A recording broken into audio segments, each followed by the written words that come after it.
Saudações a todos, eu sou o Bruno Coradelli, vocês estão no canal dos Velhos Companheiros. E hoje fazer um vídeo sobre história, uma coisa que já faz um tempo que eu não faço. Eu sei que eu estou devendo os vídeos sobre o nazismo, cheguei a comentar que eu faria um vídeo sobre a Guerra do Vietnã. E eu vou fazer, só me dá um tempo, a preguiça tá batendo com força. Sem contar que eu tô com a faculdade, tem umas coisas pra fazer, tá meio corrido, mas eu vou fazer assim.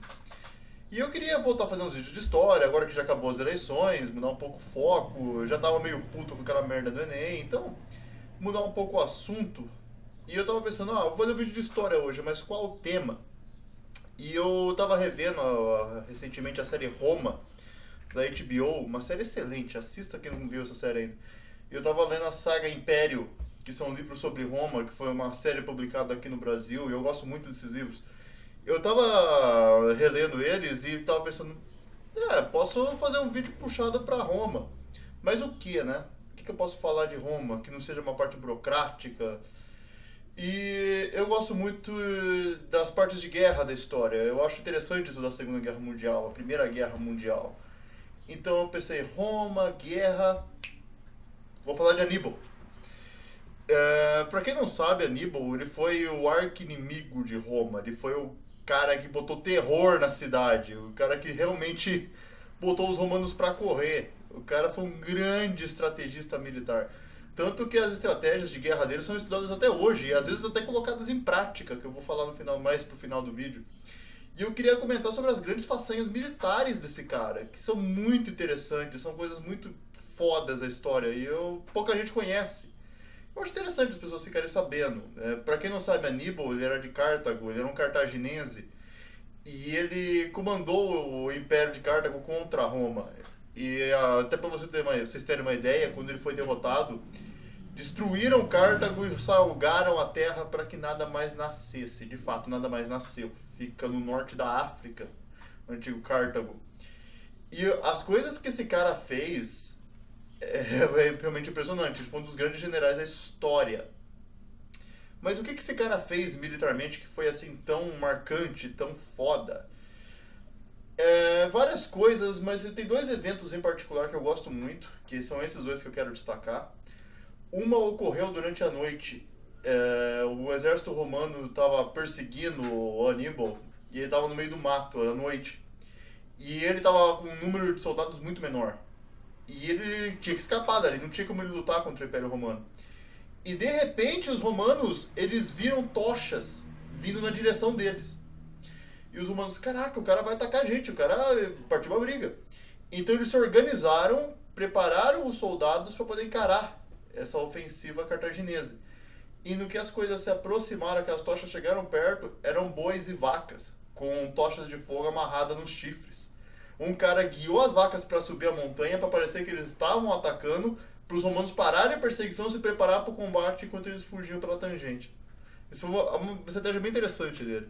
E a próxima que eu quero comentar, que é considerada uma das maiores vitórias militares da história, e é uma estratégia que é repetida até hoje, foi numa batalha contra dois cônsules italianos, que foi uma batalha próxima à Itália, onde o Aníbal estava com uma desvantagem numérica gigantesca. Tipo, Roma tinha 85 mil soldados e o Aníbal tinha cerca de 55 mil soldados. E entenda uma coisa, se tratando de guerra, isso até de certa forma, até a Segunda Guerra Mundial, o número fazia toda a diferença. O exército mais numeroso, 90% das vezes, é o exército que vencia.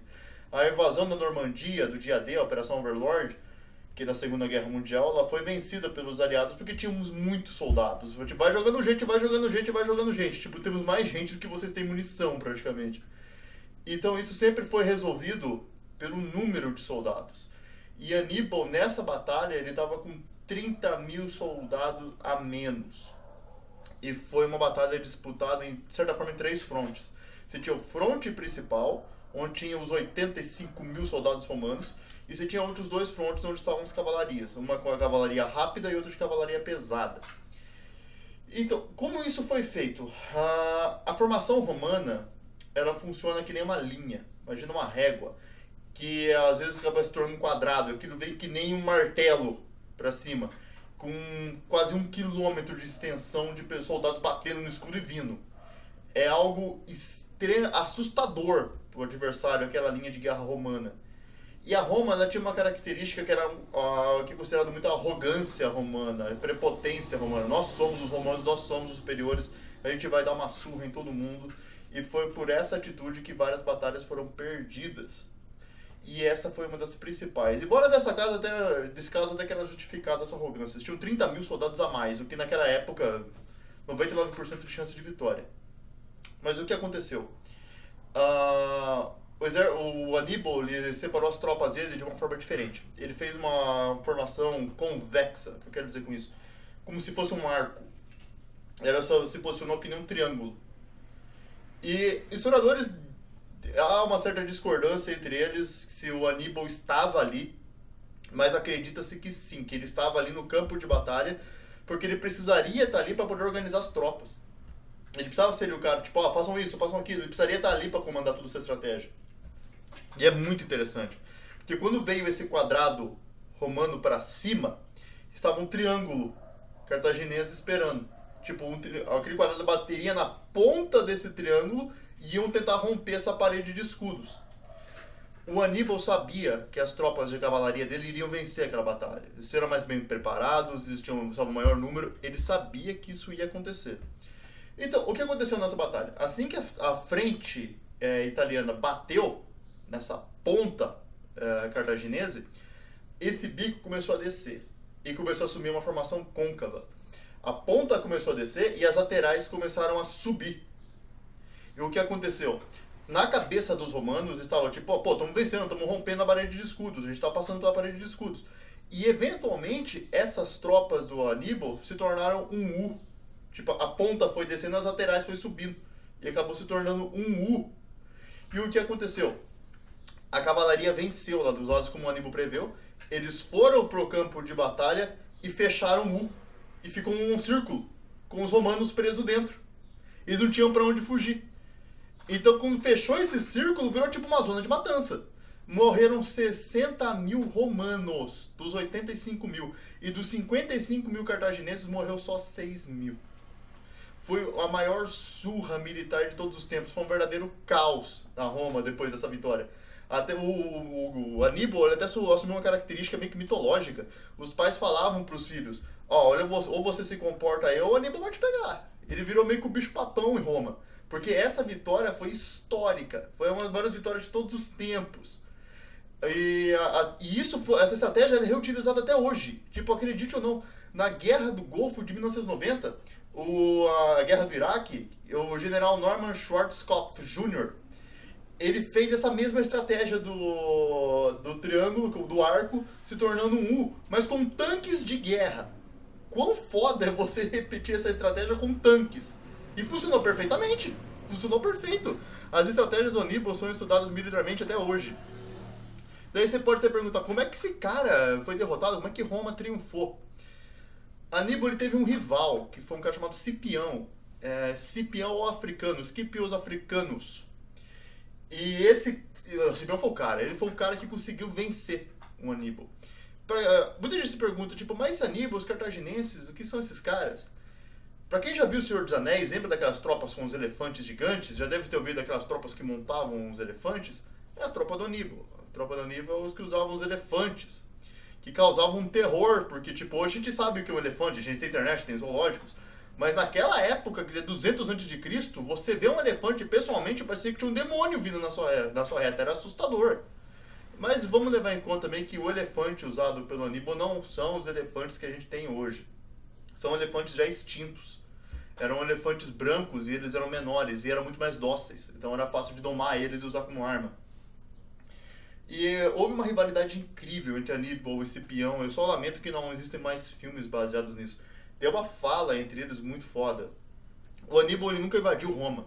Ninguém sabe explicar por quê. Alguns dizem porque ele é burro, alguns que ele estava com medo. Havia um certo problema entre o Senado e ele, que ele pedia mais tropas para invadir Roma, eles não concediam essas tropas. Havia várias teorias de por que ele não invadiu Roma, mas que foi uma cagada histórica foi. Se ele tivesse invadido, ele teria vencido. Provavelmente teria vencido. E chegou um ponto que ele falou, vou invadir essa porra e vai ser isso aí mesmo. E antes ele se reuniu com o Scipião para discutir o que ia ser feito. E teve um diálogo entre eles que é incrível. O Aníbal fala: eu fiz o que você é hoje. Tipo, o Cipião surgiu para combater o Aníbal. Então, graças a mim, você é o que é hoje. E o Cipião respondeu: não, você é a causa do que eu sou hoje. Tipo, é um diálogo muito foda. E depois disso, eles foram pro combate. E foi um combate incrível. É até interessante que, tipo, os elefantes. O Cipião bolou um jeito de vencer esse problema. Com trompas. Era que nem cornetas. O que acontecia? Os elefantes vinham na sua direção, todo mundo tocava aquela corneta com força, os elefantes se assustaram, eles viraram, saíram correndo e pisotearam o exército cartaginense. Outra coisa que eles faziam também é ir para vales apertados, eles abriam a formação e jogavam e batiam com lanças dos lados dos elefantes e matavam eles. E foi assim que o Cipião venceu esse combate. Oh meu Deus, o Aníbal teve que se isolar, ele fugiu. Ele foi vivendo em vários países, foi conselheiro de guerra, ele teve que se isolar, teve que se mandar. E foi assim que Roma venceu a guerra. E o que é interessante é que Roma renegou depois do Cipião. Tanto que ele foi enterrado na Espanha. E está cravado na lápide dele: minha terra ingrata não terá meus ossos. Qual foi o final de Aníbal depois disso? Ele morreu bem velho. Eu acho que já tinha uns 60 e poucos anos, eu acredito. Ninguém sabe muito de como é, ninguém sabe como era o Aníbal, ninguém tem muita informação sobre ele. Porque quem escreveu a história, quem contou a história foram os romanos. E eles fizeram questão de apagar muita coisa da história do Aníbal. Mas o que se sabe é que ele morreu na Turquia e ele cometeu suicídio, tomando veneno. Acho que tinha uns 60 anos. Que ele descobriu que os romanos descobriram onde ele estava, eles iam lá capturar ele e ele tomou um veneno. E uma das últimas falas dele, acho que a última inclusive: vamos aliviar os romanos dessa ansiedade que há tanto tempo possuem. Tipo, essa ansiedade de me ter morto. Então, ele tomou veneno e acabou com a própria vida. É muito interessante essas partes do Aníbal. Tem muita coisa que eu poderia estar falando aqui. Teve a estratégia da Batalha do Lago, que é muito maneira também. Mas essas são as minhas favoritas. Recomendo que vocês conheçam a história de Roma. É muito importante para a nossa história atual, inclusive. Lembre que um dos pilares da civilização ocidental é a filosofia grega, a moralidade ou cultura judaico-cristã e o direito romano. Direito romano. Então tem uma importância muito grande conhecer Roma. E tem coisas muito interessantes. Tem muita coisa interessante da história de Roma. Essa série de livros, O Império, é muito bacana. E a série Roma da HBO também é bem legal. Então fica isso aí de recomendação. E é isso que eu tenho para dizer por hoje. Até mais, se inscreva no canal, sempre esqueço de falar isso. Se inscreva no canal, dá uma curtida aqui e é nóis. Até o próximo. Até mais.